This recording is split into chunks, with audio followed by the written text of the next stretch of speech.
Om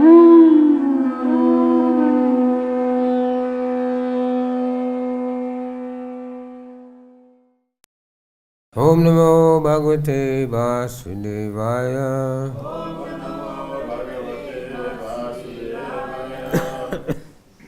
Om Namo Bhagavate Vasudevaya.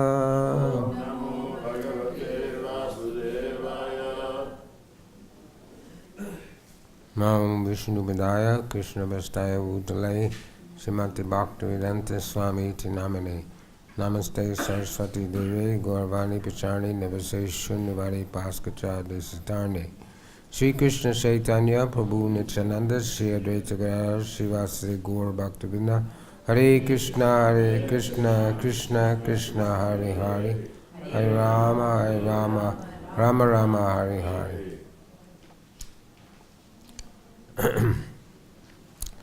So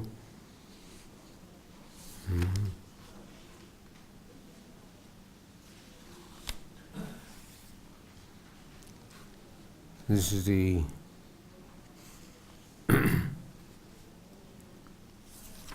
we finished the Bhagavad-Gita a few days ago. Now we're going back to the beginning.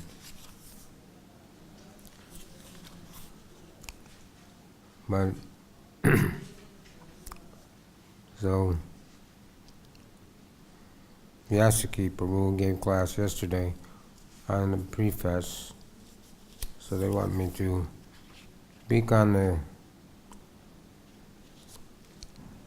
last half of the preface. It begins on page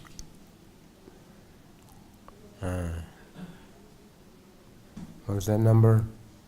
What's the number? It's a Roman numeral. XV11. That's 10, 11, 12. Page 12. What? 19. Page 9. Anyway, the preface, beginning of the book, page 19. So when Srila Prabhupada went to America, 1966, there was no bona fide edition of Bhagavad-Gita in English. He had written one manuscript in India, but somehow he lost it. Then he wrote another manuscript in New York, and somehow someone stole that. Then he compiled another manuscript. But first, the Bhagavad-Gita was printed in an abridged edition, had a blue cover, Krishna on it. With me, it was mostly just the verses without its purports. So Prabhupada wasn't happy with that, but still, people read that and became devotees. So then Prabhupada started his mission after 1 year of struggling in New York. He got a fixed residence on the Lower East Side, 2nd Avenue, which was that time where the hippies, so-called hippies, they asked Prabhupada, what's a hippie? He said something extraordinary. So the hippie culture was people who were against the modern way of life, against the establishment, but they were addicted to taking drugs and still trying to enjoy life, but they were looking for something, an alternative to the material way of life that their family was following.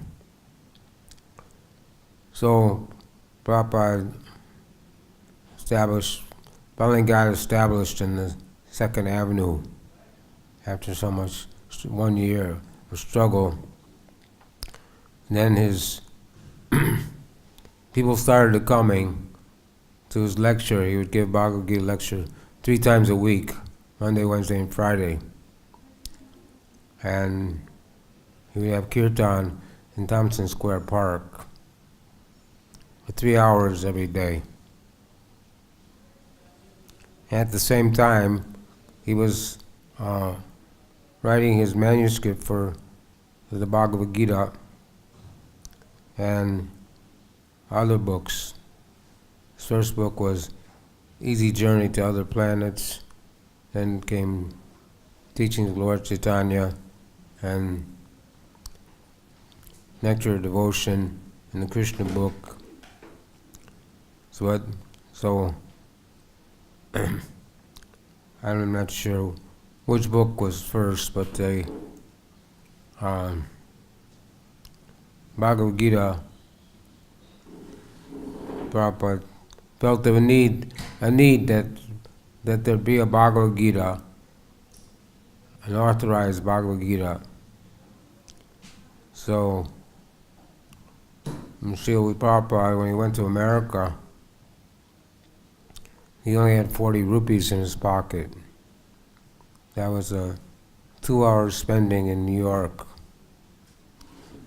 And that was given to him by his son just before he got on the boat in Jaladuda. He probably went there penniless. He was penniless, didn't know anyone. He had a sponsor, Agarwals, in a small town in Pennsylvania. But they didn't know anything about Krishna consciousness. At least the man was from Mathura. He may have known something, but the wife didn't know anything. And they weren't following any of the principles. Anyway, Prabhupada went there and accepted their hospitality, whatever they offered to him. And even he had to tolerate so many things. He said, think nothing of it. At least they didn't smoke cigarettes in front of him. But they did have a cat. They put the cat food in the refrigerator with all the other boga cat food. Smells bad. But anyway, Prabhupada said, think nothing of it. And Prabhupada had brought with him his 3-tiered cooker. So he cooked for himself, he cooked for them too. And somehow he managed there for a little while. They couldn't even give him a room. He had to sleep on the couch in the living room. Then they took him to the YMCA, where he had a small room, which was a couple blocks away. So he stayed at the YMCA, and then he went to Agarwal's house during the daytime. And then Prabhupada, they arranged some programs, Prabhupada did some preaching. So then Prabhupada went to New York and started, stayed with Dr. Mishra, Uptown Swami, but he was a Mayavadi. So Prabhupada gave 2 lectures there, then Dr. Mishra wouldn't let him speak anymore. But anyway, he stayed there for some time. Then he got another location, and he was writing his manuscript for the Bhagavad-Gita. And he had a typewriter, a manual typewriter. He was typing with 2 fingers. He didn't know how to type, he didn't take typing in school. So it was a difficult job. And one day someone stole his Bhagavad-Gita and stole his typewriter. So he had to start over. So stole his manuscript, so he had to start over again. Anyway, Prabhupada pursued all these things. And he finally came out with this Bhagavad-Gita as it is. So one day Brahmananda was there in New York, and at that time they were selling records to people that they had made in somewhere in and they had gotten an order for a record from a man from Macmillan Company, which was one of the largest publishing houses in America. So Brahmananda put on his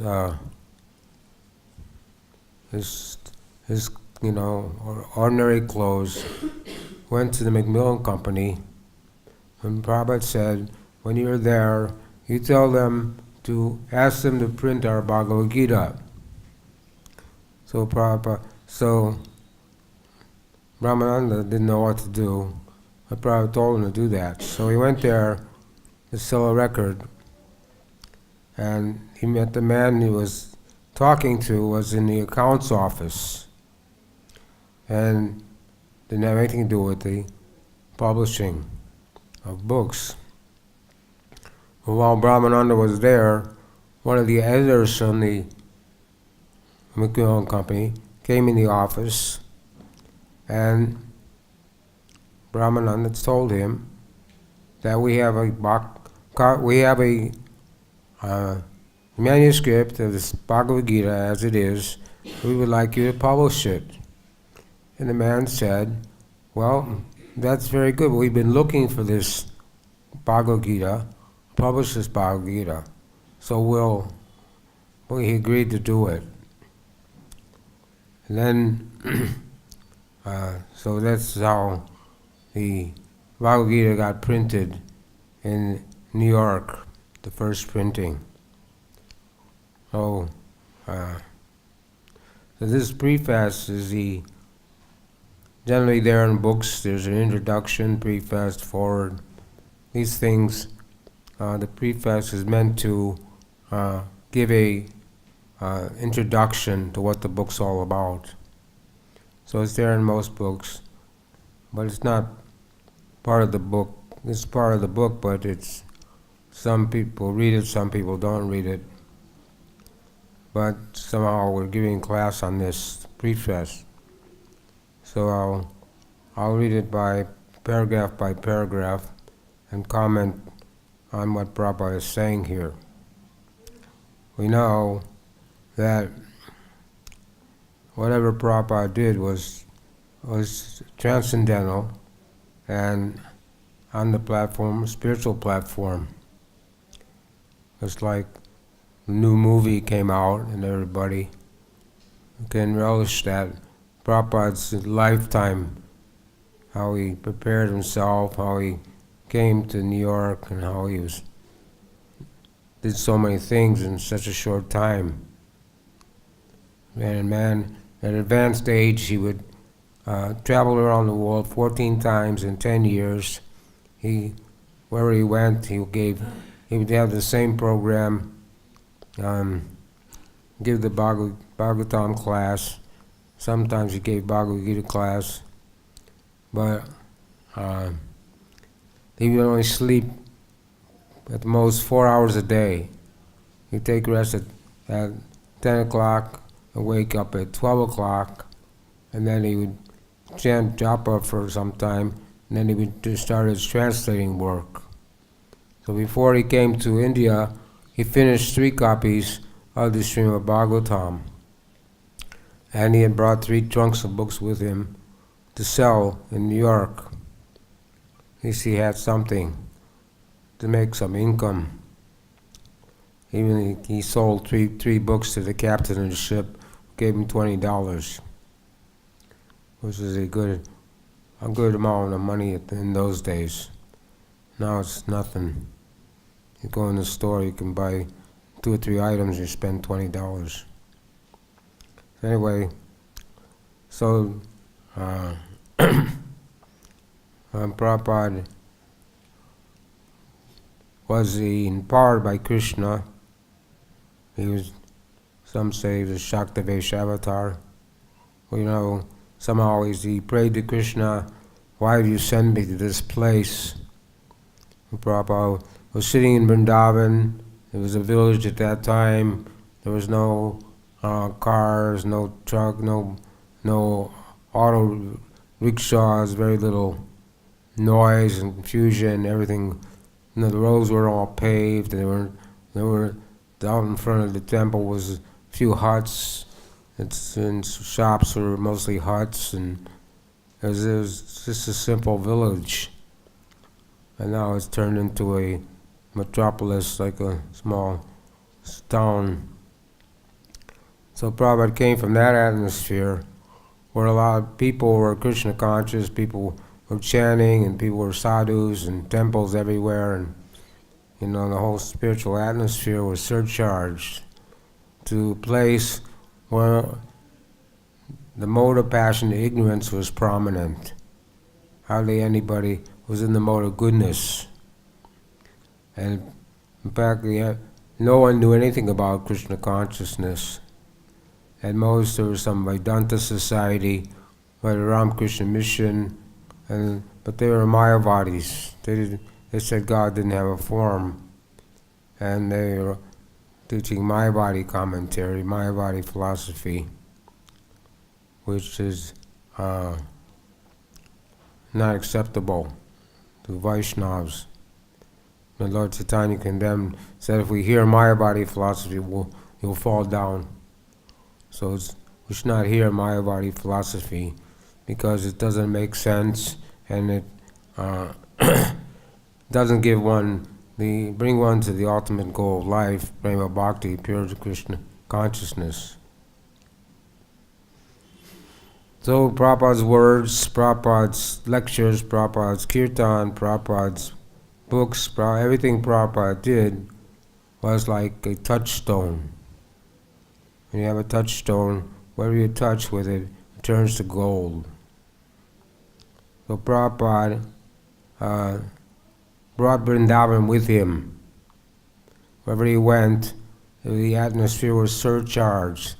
The devotees were very excited and ecstatic, and it was very enlivening to just be in the presence of Srila Prabhupada. And Lord Shiva told his wife Parvati that the worship of Vishnu, worship of the demigods is recommended. Aradhanam Sarvesham, Vishnu Aradhanam Param. The worship of the demigods is mentioned, but better than that is the worship of Vishnu, but even better than that is the worship of the devotee, or service to the devotee. So by hearing with the 9 process devotional service, Shravanam, Kirtanam, Vishnu, Smaranam, by hearing from Prabhupada, we're worshipping Prabhupada, we're practicing the 9 processes of devotional service. And Prabhupada wanted his devotees to distribute his books, Bhagavatam, Bhagavad-Gita, Krishna book.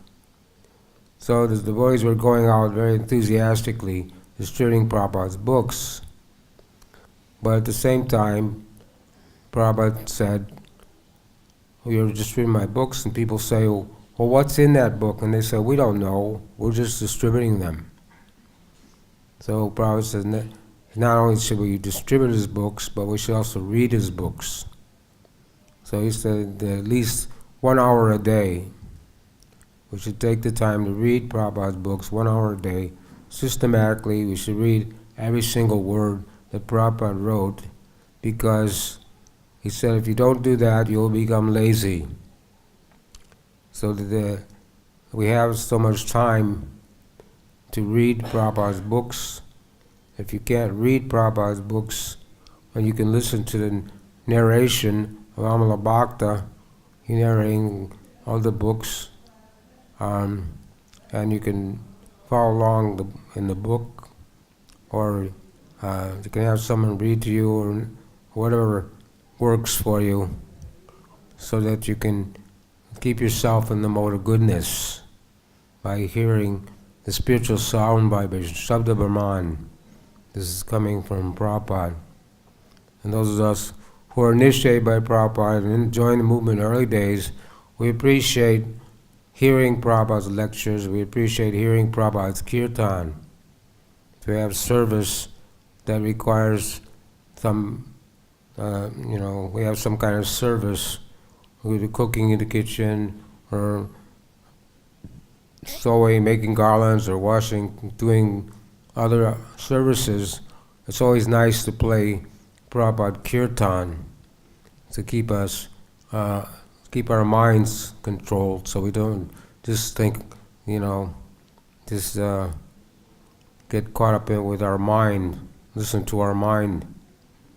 So to do some service, it's very enlivening to have Prabhupada in chanting Kirtan, chanting bhajan in the background. There are other Vaishnava devotees also sing very nice kirtans, we can play them too. But for Prabhupada disciples, especially, we especially relish hearing Prabhupada kirtan. From the time we wake up in the morning, the time we go to sleep. So if you have the facility, you can always have kirtan, some kind of kirtan going on. Nowadays with modern technology, there's so many gizmos and gadgets you can use to play kirtan and have kirtan. So in this, the second half of the preface, I'll read the first paragraph. If personally I have any credit in this matter, which is talking about compiling Bhagavad-Gita. If I have any credit in this matter, it's only that I've tried to present Bhagavad-Gita as it is, without adulteration.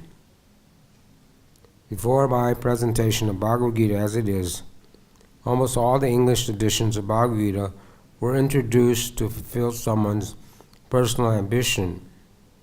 But our attempt in presenting Bhagavad-Gita as it is to present the mission of the Supreme Personality of Godhead, Krishna. Our business is to present the will of Krishna, not that of any mundane speculator like the politicians, philosophers, or scientists, for they have very little knowledge of Krishna, despite all their knowledge. When Krishna says, Mamana Baba Mad Bhakto, Mam Yaji Mam Namaskaru, etc., we, unlike the so-called scholars, do not say that Krishna and his inner spirit are different.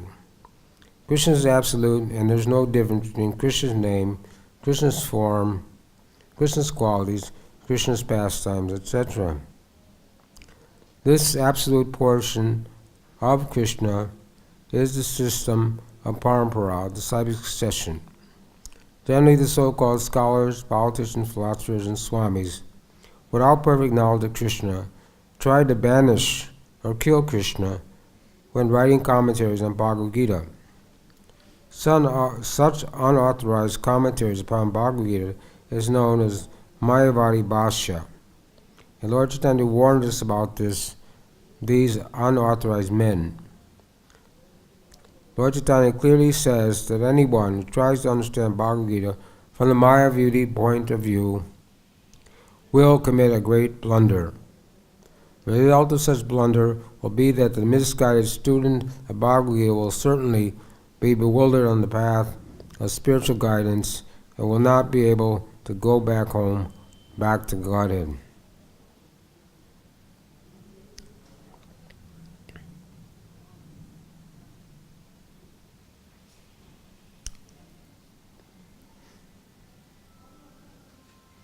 So Prabhupada's mission was to present the will of Krishna.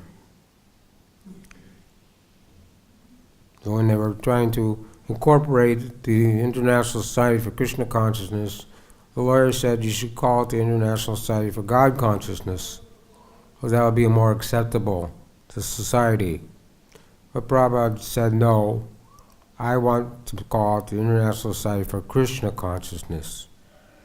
So we want to establish that Krishna is not an vague, impersonal conception or Mayavadi conception, but Krishna is the Supreme Personality Godhead.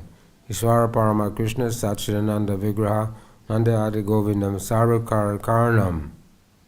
Krishna means the all-attractive one, and that Krishna is the Supreme Personality Godhead, no one is equal to or greater than him. So this is for, nowadays many people are atheists, they don't believe in God. But when there's some disturbance or natural disaster, then people pray to God. So, this is the Bhagavad-Gita, as it is, was to, Prabhupada's target was to wipe out or erase anybody, any kind of Mayavadi conception of the Bhagavad-Gita. Lord Krishna sent Lord Shiva as Shankaracharya to preach Mayavadi philosophy because people were Buddhists at that time and to bring people back to the Vedas. So he did write a commentary on Bhagavad-Gita, but he didn't write a commentary on Srimad Bhagavatam because he knew that was something he shouldn't touch. But other Mayavadis did write commentaries on Srimad Bhagavatam. So eventually the whole purpose of Shankaracharya's appearance was to bring people back to Krishna, Bhaja Govinda, Bhaja Govinda. He said that, worship Govinda. So when Prabhupada went to America, he had a English edition of the Bhagavad Gita by Dr. Radhakrishna, who was the Vice President of India at that time. In this verse, Mamana Bhava Mad Bhakto, he comments that it's not Krishna, it's Krishna from within. What's the misunderstanding? There's no such thing. Krishna is absolute, there's no separation between Krishna and Krishna's words, Krishna's pastimes. Everything's on an absolute platform.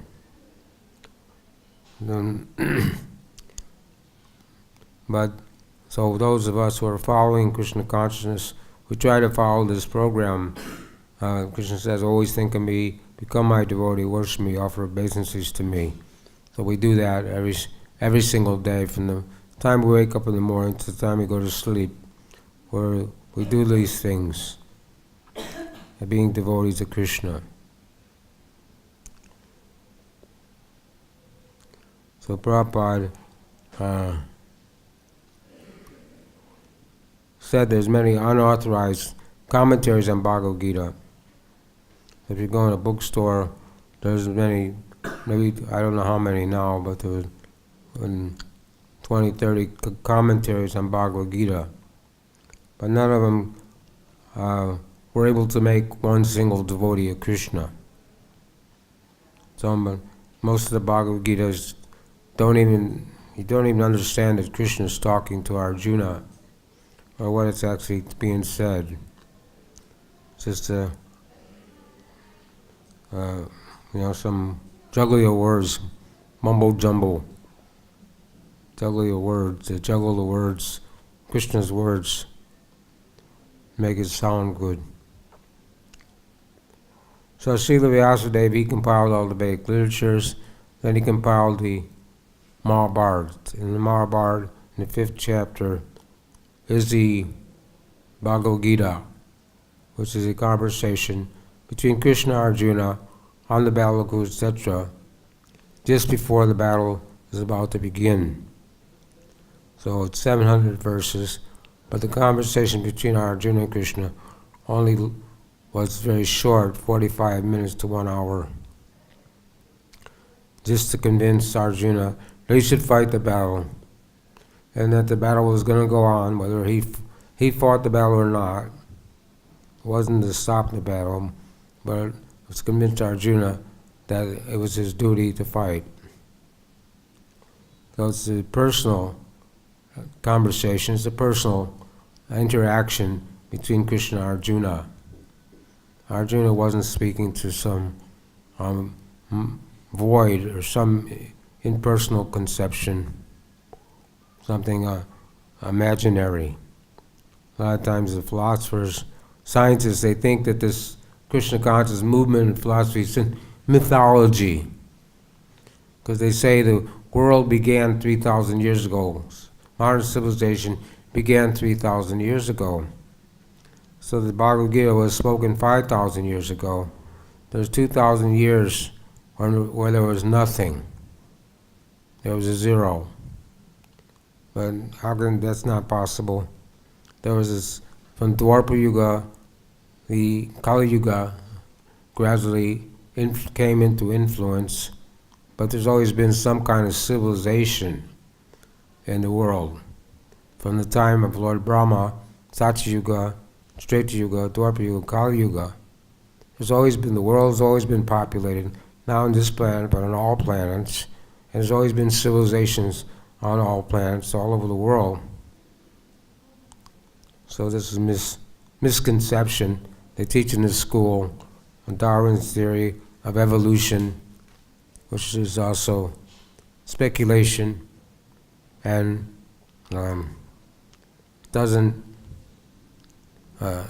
he didn't know anything about the soul, so he couldn't give a proper theory. His theory is all wrong. Just like if you have a bank balance, bank account, you make a mistake at the beginning of the month on your account, how much is in your account, then your balance is always going to be wrong. So Darwin didn't know anything about the soul, didn't know anything about evolution, so his whole theory is completely wrong. That the less intelligent beings the more intelligent beings come from less intelligent beings. That man evolved from a lower species to a higher species. But it's the Srimad Bhagavatam, we know, Tene Brahma Hridaya Harikaya, that Krishna spoke to Brahma. Brahma is the original grandfather, because Krishna is the original person, then Brahma is the secondary. Krishna is the original creator, then Brahma is the secondary creator. And then from Brahma, he created all different kinds of living entities, progenitors of mankind, to populate all the whole universe. So in this way, Brahma is the most intelligent being, and from him all other beings came into existence. So it's not the less intelligent, not that someone with no brain can become a Nobel Prize winner. Not that a retarded person can become a Nobel Prize winner. It's just the other way around. The most intelligent was Brahma, and from him all the other species came into existence, 8,400,000 species. Our only purpose is to present the Bhagavad-Gita. It is in order to guide the conditioned student to the same purpose for which Krishna descended to this planet once in a day of Brahma, or every 8,600,000,000 years. So when Krishna comes, once in a day of Brahma, then Lord Chaitanya also comes. When Krishna Varna Trasa Krishna, we know that Lord Chaitanya is the Yuga avatar for Kali Yuga.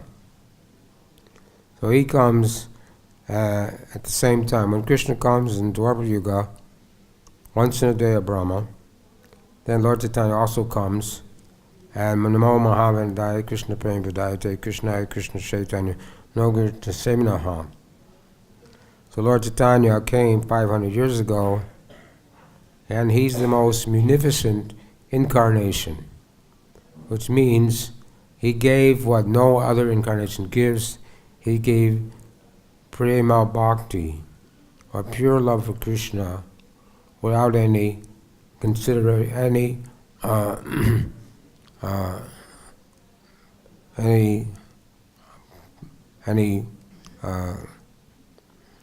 any strings attached, or any. He gave it freely to every man, woman, and child, wherever he met. And but Lord Krishna spoke Bhagavad-Gita. he first demanded that you surrender unto me, Sarvadharma Pratyeksa. So we're very fortunate that we were able to be in this Kali Yuga where Lord Chaitanya come to give Prem Bhakti. And there's 4 yugas when Krishna incarnates, 4 incarnations of the Lord, red, white, black and yellow. So Lord Chaitanya comes as Gaur Narayan in other Kali Yugas and gives Aishwarya Bhav. He doesn't give Prema Bhav. Only in this Kali Yuga and this time when Krishna appears does he also appear. So this is quite amazing information. It's not mythology. It's not, Prabhupada didn't make this up. It's coming from the authority of Srila Vyasadeva, from the authority of all the acharyas, that Krishna came to this planet 8,600,000,000 years ago. No, that Krishna came to this planet once, he comes to this planet once in every 8,600,000 years. So other incarnations come. There was always Yuga avatars, but Krishna himself came as in the black complexion and performed his wonderful pastimes once in the day of Brahma. This purpose is stated in Bhagavad-Gita, and we've accepted it as it is. Otherwise, there's no point in trying to understand the Bhagavad-Gita and its speaker, Lord Krishna. Lord Krishna first spoke Sun God, Bhagavad-Gita, the Sun God, some 100 millions of years ago. We have to accept this fact and thus understand the historical significance of Bhagavad-Gita without misinterpretation on the authority of Krishna. To interpret Bhagavad-Gita without any reference to the will of Krishna is the greatest offense. In order to save oneself from this offense, one has to understand the Lord as the Supreme Personality of Godhead, as was directly understood by Arjuna, Lord Krishna's first disciple. Such understanding of Bhagavad-Gita is really profitable and authorized for the welfare of human society, fulfilling the mission of life. So Krishna spoke to Vrindavan, the sun god, 120 million years ago. So Arjuna asked, how is this possible? And Krishna said, anyway, he said that both you and I were there. I can remember, but you can't. So since there's spirit soul was there, Arjuna was there, Krishna spoke the Bhagavad-Gita 120 million years ago. He spoke the science of Bhagavad-Gita. What the format was, we don't know. At least I don't know what it wasn't the same as in this Bhagavad-Gita, but the essence was there to surrender to Krishna. And it says to interpret Bhagavad-Gita without any reference to the will of Krishna is the greatest offense. So we know that to commit offenses and while practicing devotional service or to commit offenses will one has to suffer reaction, whether it's small or big. Of course, to offend Krishna, that's the big offense. But even worse than that is to offend the Vaishnava, offend the devotee. When Srivas Thakur was doing kirtan in his house at Srivas Sangam in Navadvip, they wouldn't let everybody enter the kirtan. Only intimate associates of the Lord were allowed to enter.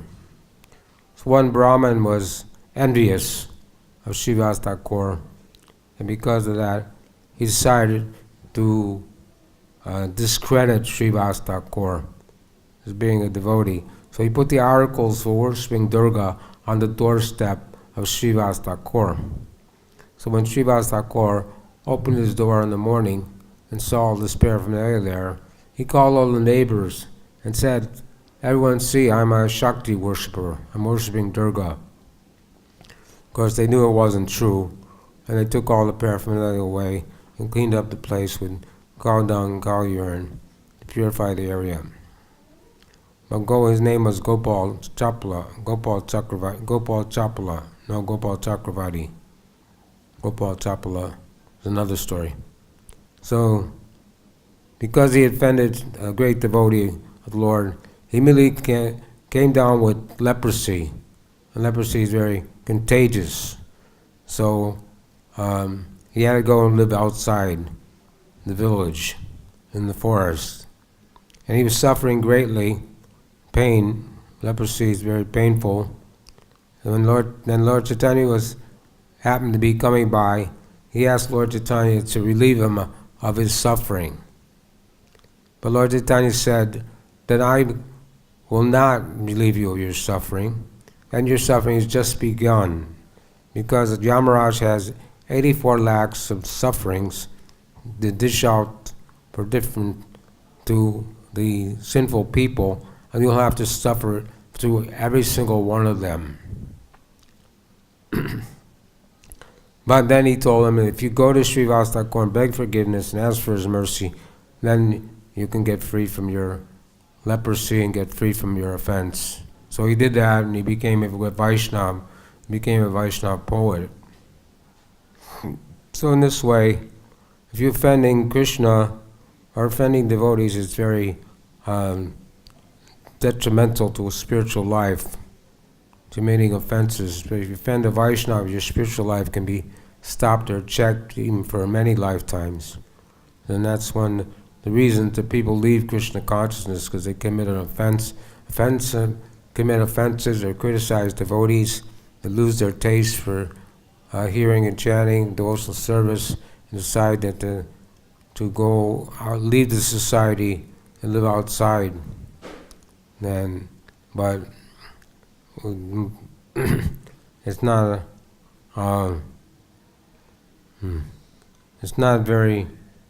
it's not something we want to do. We should be very careful about not committing offenses. So we have the obeisances every day. Vanchakalpa Jujascha Krivasinvevicha Hanam Pamnevyo Vaishnevyo Namo Namaha. So we're offering for everyone to forgive us if we commit an offense, either big or small, and all the acharyas and everyone, we're praying for forgiveness.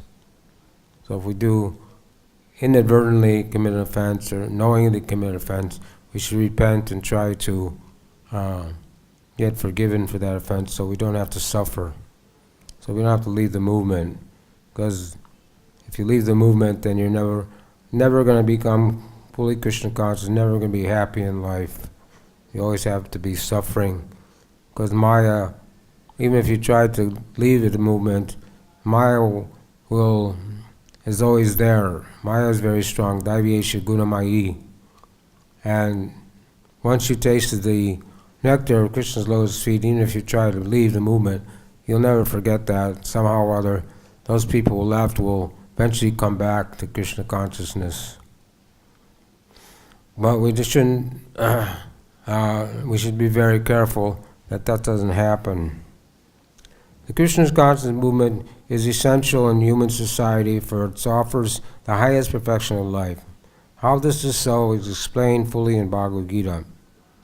Unfortunately, mundane wranglers have taken advantage of Krishna Bhagavad-Gita to push forward their own demoniac propensities and mislead people regarding right understanding of the simple principles of life. Everyone should know how God or Krishna is great. Everyone should know the factual position of living entities. Everyone should know that a living entity is eternally a servant, and that unless one serves Krishna, one has to serve illusion in different varieties of the three modes of material nature, and thus wander perpetually in the cycle of birth and death. Even the so-called liberated Mayavadi speculators has to undergo this process. This knowledge constitutes a great science, and each and every living entity, living being, has to hear it for his own interests.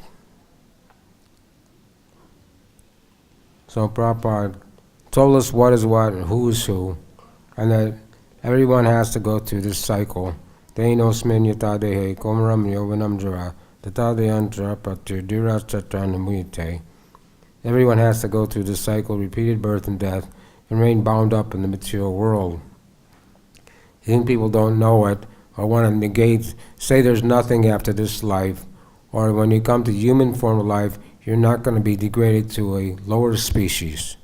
But you know, one great king whose name was Nariga, he gave in charity so many thousands of millions of cows to brahmanas.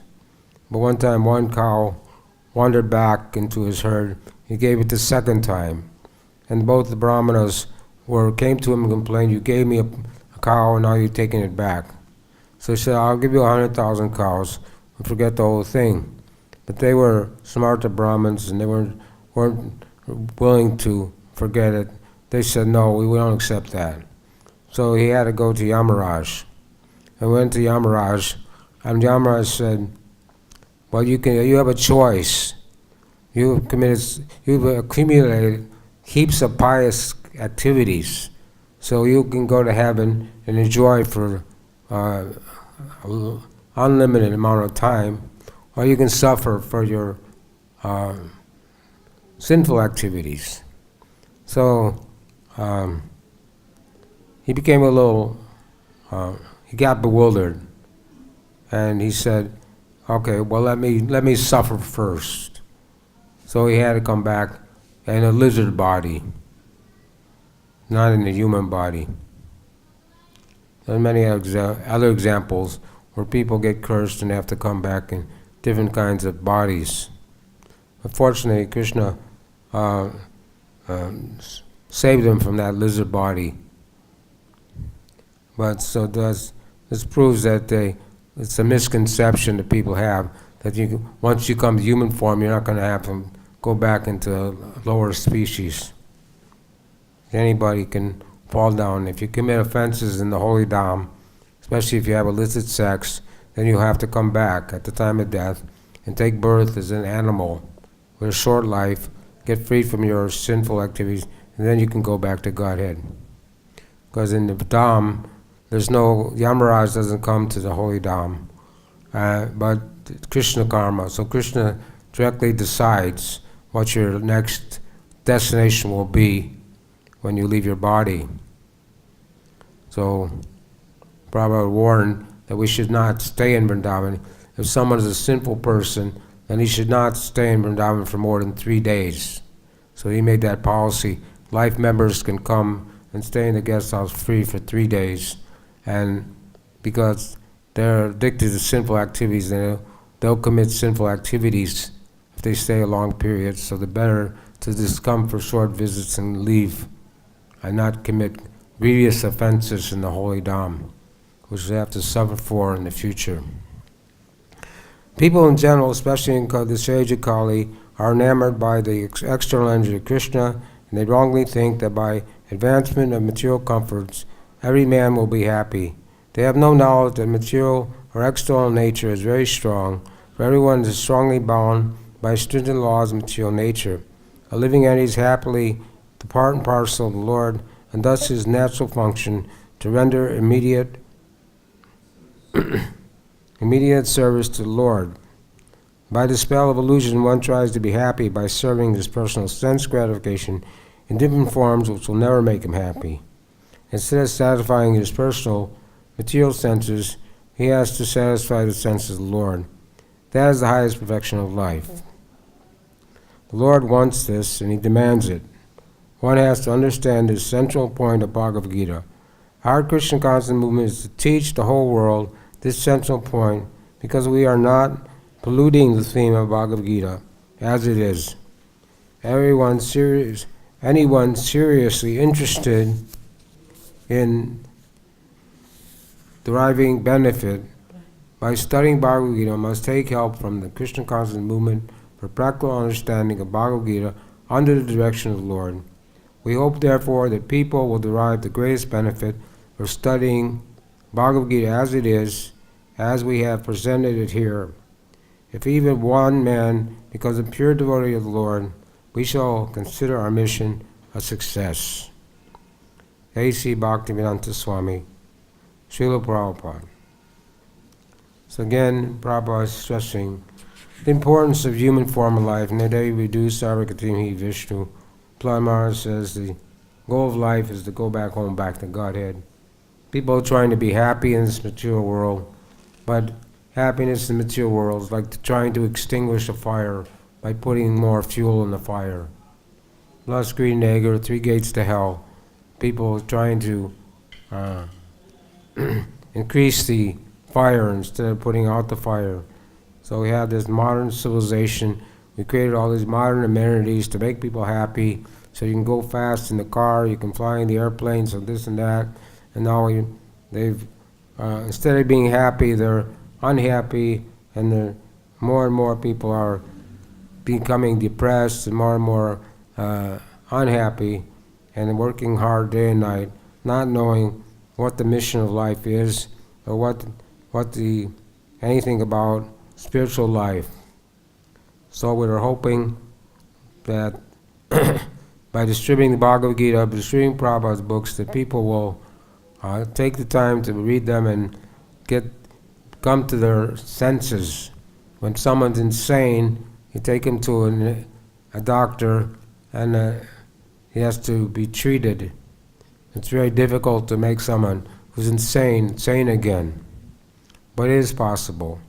So the whole world is insane after sense gratification, and to make them sane again is a very difficult job.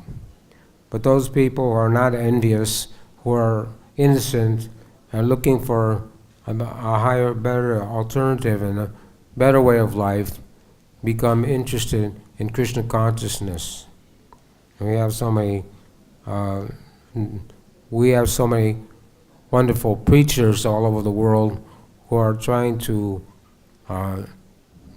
make a dent in this modern civilization and bring people to Krishna consciousness, to realize that what they're doing is simply a waste of time, trying to accumulate wealth, accumulate so many material things to be happy.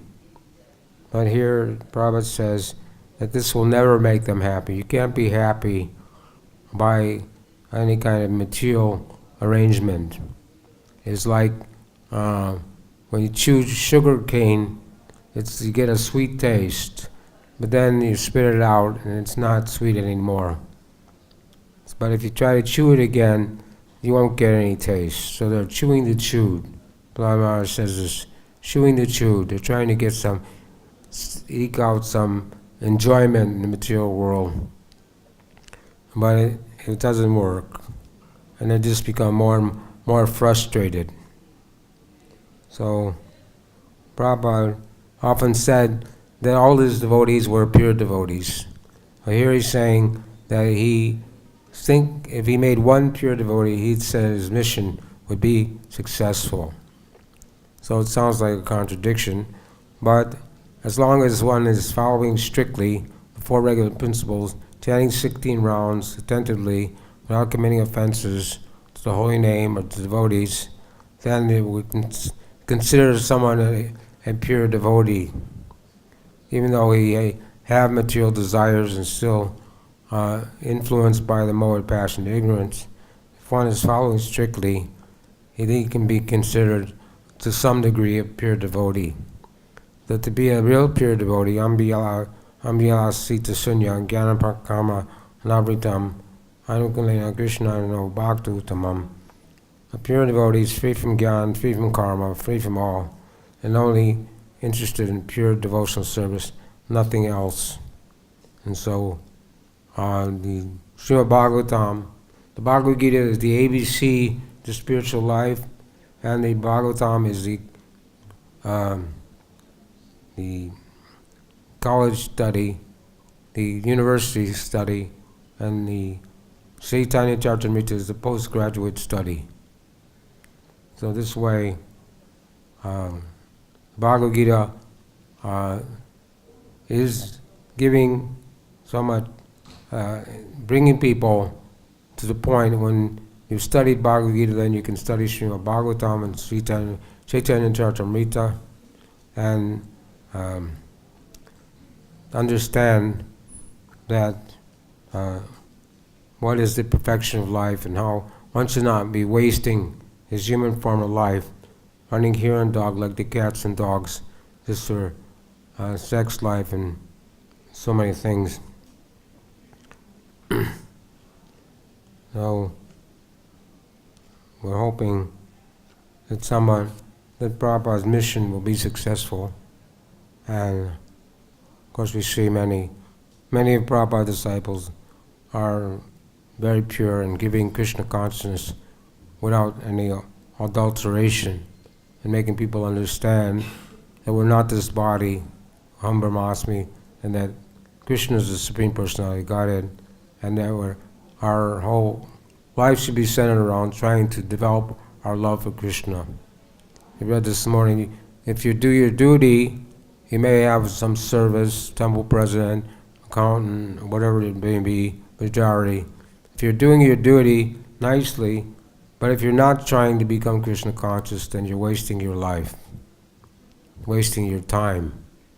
So the Varnashram Dharma system is there, but it's also meant to, along with Krishna consciousness, it should be practiced along with Krishna consciousness to make people Krishna conscious at the same time. So we have the Vaidhi, we're practicing Vaidhi Bhakti, following the rules and regulations, so that someday we can come to Raga Bhakti or Raganuga Bhakti, a higher level of sadhana, and develop our love for Krishna. So it's a gradual process. It's not something that's going to happen overnight, but still we have to be patient, we have to endeavor with enthusiasm and be confident that somehow Krishna consciousness is the only path to follow, and that if we follow it strictly, that even if we don't go back to Godhead in this life, we'll get another chance in our next life until we do become pure devotees and go back home, back to Godhead. So does anybody have any comments or questions? All right, Srila Prabhupada ki jai, Bhagavad-Gita ki jai.